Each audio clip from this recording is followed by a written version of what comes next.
Moving.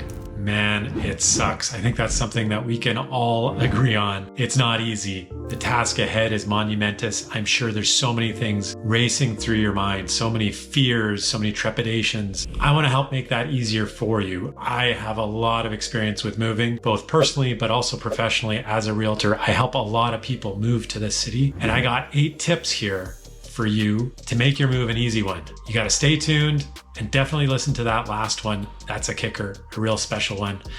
Here we go. Tip number 1 is housing.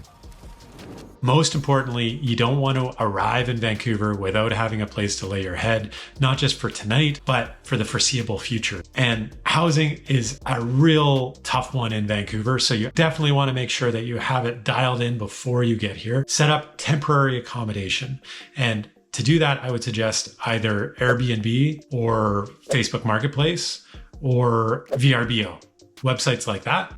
Set something up either whether it's a nightly rental or a weekly or a monthly. Just line something up so you have it, I would say, at least 2 weeks. The reason that you want to set up your temporary accommodation is because longer term accommodation can be pretty tough to get and to secure without actually being here in Vancouver. When you're renting, what's typical, and it's unfurnished, is that you're signing a 12-month lease. Possibly you could get a 6-month lease, but usually it's a full 12 months that you're locking into. Leases begin on the 1st of the month and occasionally on the 15th. And these are really tough to secure when you don't live in Vancouver. A landlord is not going to be willing to rent to you from a distance. They want to see you. They want to see you at the door. It's a very tight rental market, so they can be picky and they're really wary of being scammed. And that's why they want to meet you and they want to see you. The only way you can beat out other potential renters for that rental that you want to secure is by being here in person. Now, the drawback, of course, of those longer term leases, if you want to purchase a place to live in the long run, is that you're locked in and they're inflexible. So the best option is usually a furnished rental. And these can be done, as I mentioned, either nightly, weekly, or monthly. And many of these, like on Airbnb, are going to advertise nightly rentals, but you can negotiate with many of these landlords for longer periods of time. So I'd suggest probably at least 2 weeks at the outset, but maybe even up to a month, and then be able to roll that over to another month if you need it. The nice thing when you're doing these short-term rentals is that they're going to be furnished. So you don't have to worry about furniture. You don't have to worry about like where your stuff is. If you've sent your stuff with movers, it doesn't have to arrive on a certain date. And the other thing is that you don't actually have to pay for utilities. With furnished rentals, the utilities are actually always included. So you're not going to have to worry about the electricity or a Netflix account or the internet, that type of stuff. Those are usually provided. Another nice part about this is that there's a lot of flexibility. So if you are thinking of purchasing a place, you can line up a furnished rental for maybe a 3-month period while you're looking for a property. And another great advantage of these types of rentals is that you can sort of test drive a particular part of the city. So if you're not absolutely sure, is Kitsilano my vibe? Is the West End my vibe? Well, you can go and do a furnished rental for a month over here, another month over there, and kind of move around the city a little bit. So you can experience not just from street level, but actually, from the interior of a home, what it's like to really live in that particular neighborhood. Another really important thing to know about rentals is that there's no professional help for tenants finding a rental property. So in other parts of Canada, there are going to be realtors that represent tenants and help them secure a property to rent.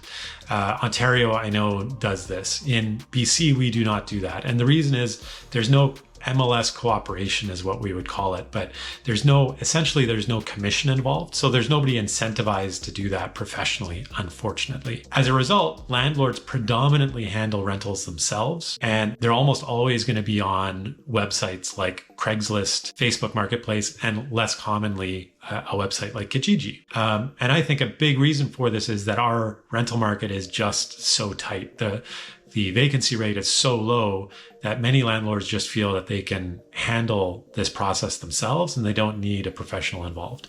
The only exception is, if you're renting from a corporation that owns apartment building or a number of apartment buildings, those corporations usually hire property managers, but those property managers only work for the landlord. They do not represent the tenant. So you won't be represented, unfortunately, in that situation. Number 2, a car. Do you need one? The truth is, you don't really need one these days in Vancouver.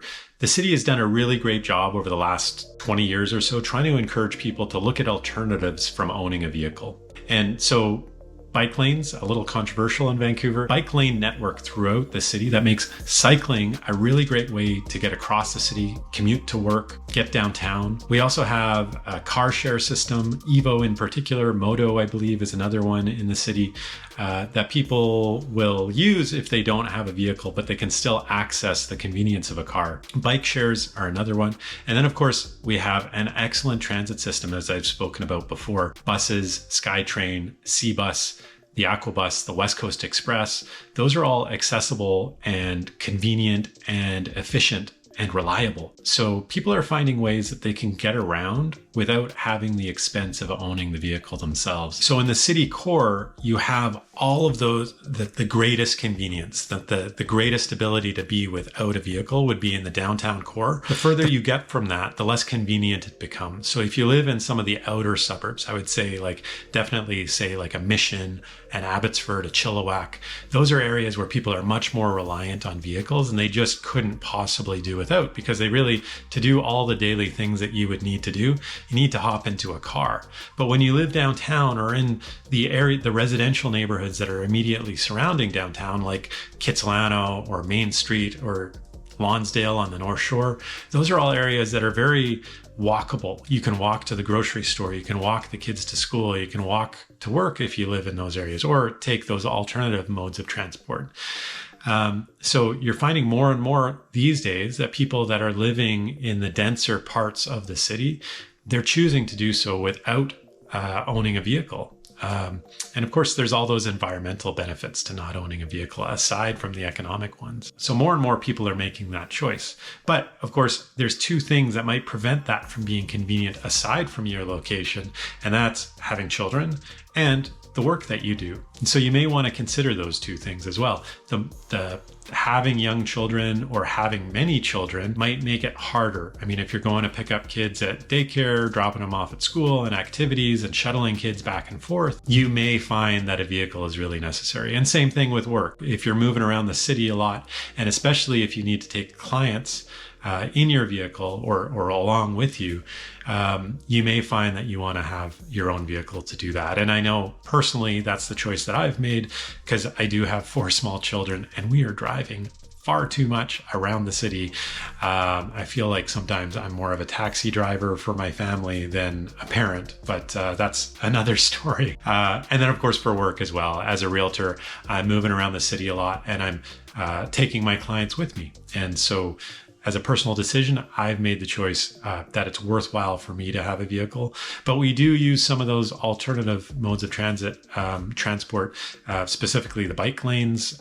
We ride our bikes as much as we can. And then occasionally using a car share as well. We have an Evo membership that we make good use of.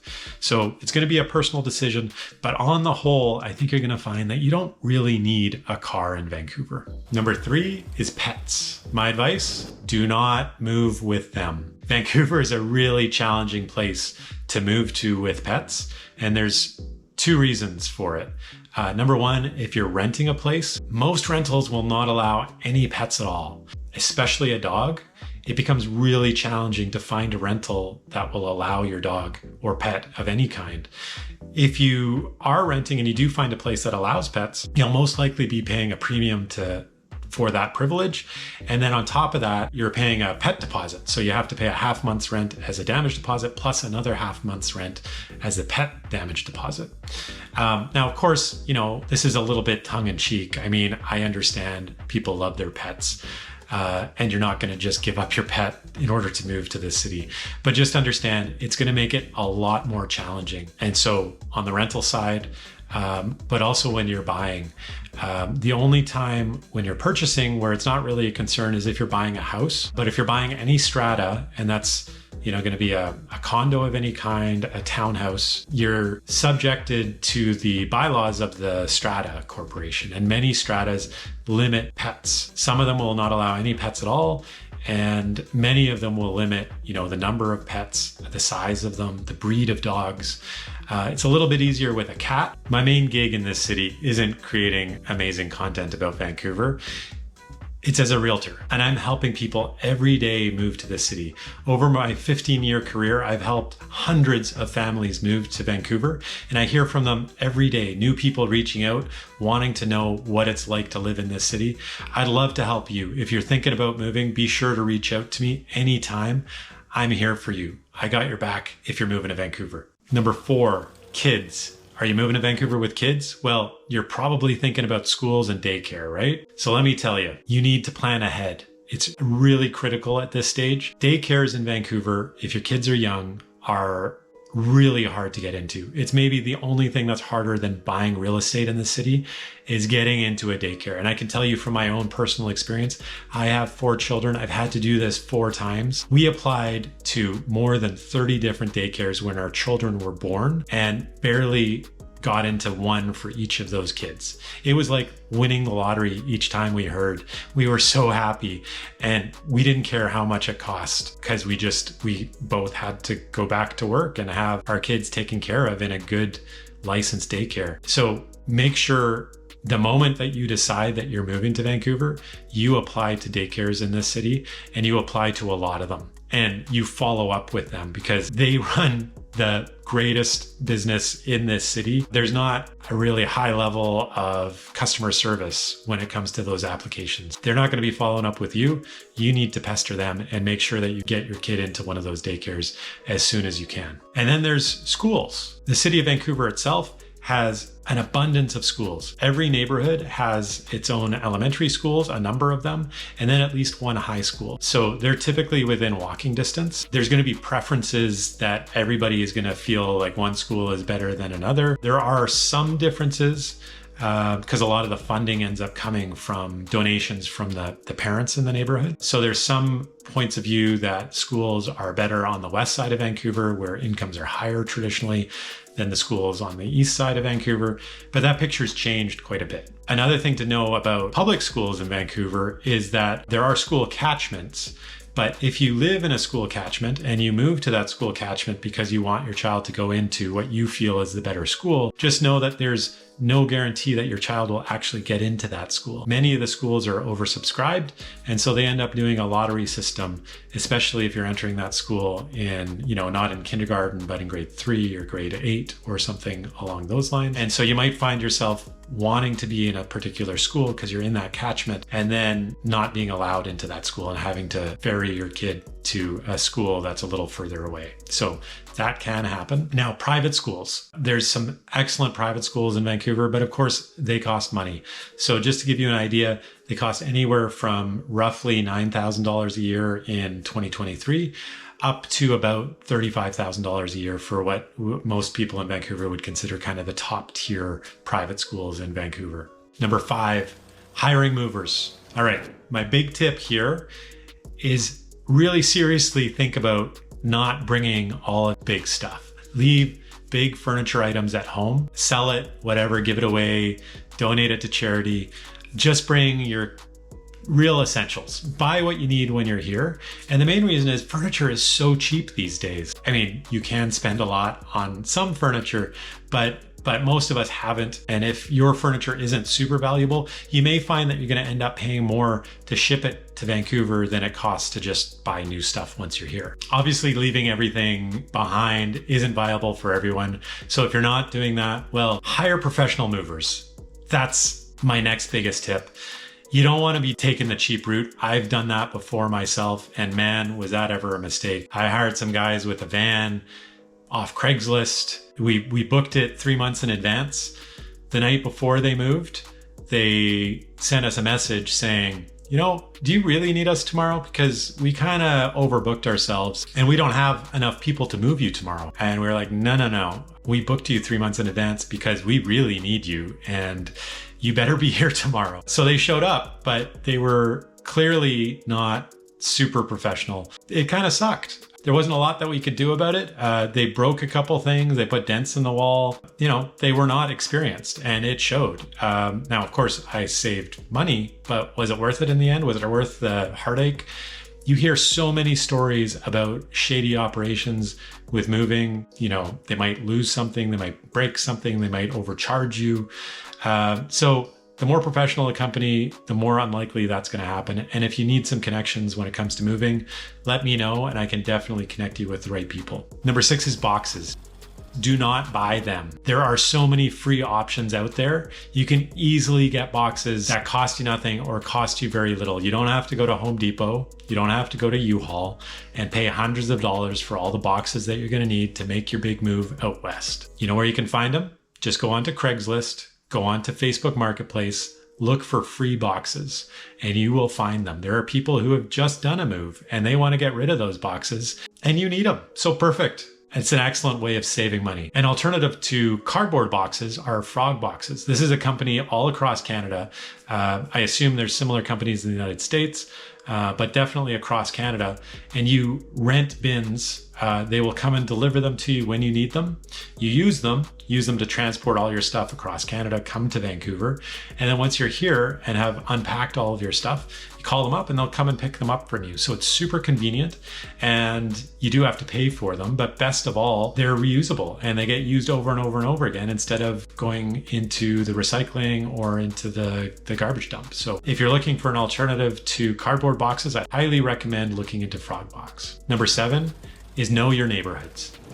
This might be the most important tip, definitely the second most important tip, that the most important one's still coming. So many people move to the city without really understanding where they're moving to. And then within a very short period of time, they're unhappy. They realize that the neighborhood they've moved into just doesn't match their priorities, their lifestyle, their needs. And so often, especially these days where the internet is so easily accessible and homes are being sold online and you can search those listings and they're presented so beautifully, people fall in love with a home and they don't think about where it is, or they don't fully understand where it is. And that is something, it's a risk of moving from a great distance. But that's also why I'm here. And so I help people make this move all the time.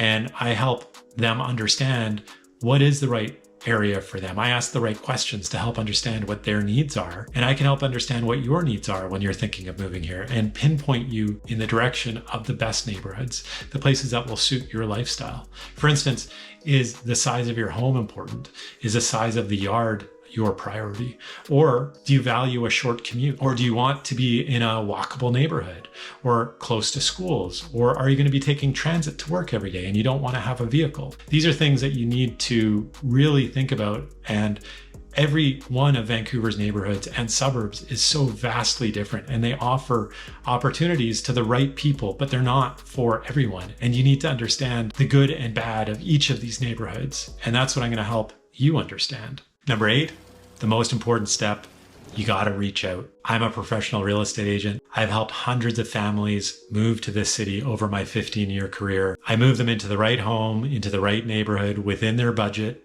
places that match their lifestyle, match their priorities, places that they're happy in for years and decades to come. I've helped so many in the past, and I'm going to help so many more in the future. I'm hearing from people every day, reaching out to me, watching these videos. And I love doing just that. If you're thinking of moving to Vancouver, I got your back. Reach out anytime. This channel is all about living in Vancouver. It comes from the perspective of someone that was born and raised in the city, somebody that's currently raising their 4 young kids right here in the city of Vancouver. I love this city, the good and the bad, and I want to help you see what it's like to live here. So if you love content just like this, be sure to hit that subscribe button. If you enjoyed this video,